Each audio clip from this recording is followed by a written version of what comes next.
Mēs negribam neko citu, kā vien dzīvot un būt saimniekiem savā mazajā, savā vienīgajā tēvzemē. Piedod un palīdz Latvijai!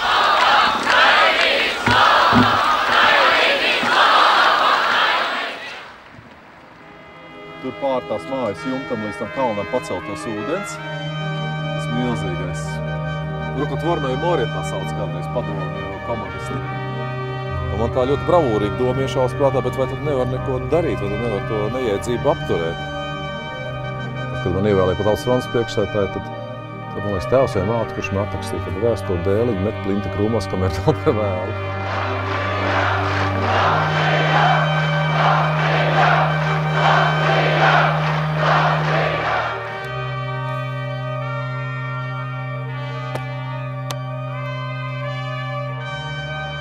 Mēs šobrīd, protams, nezinām to, vai mēs tiksim pāri robežai, vai mūs pārlaidīs.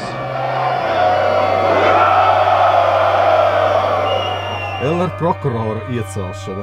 Un iekavās man ierakstīts, to var atlikt.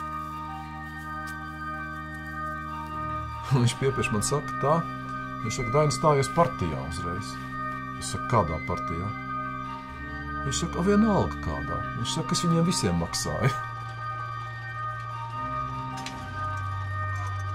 Tu taču zini, ka visa tā būšana būt elkam vai kaut kādam ideālam vai tam līdzīgi, nu tā burvība arī tā, ka tev vienreiz šaustīs un sitīs krustā.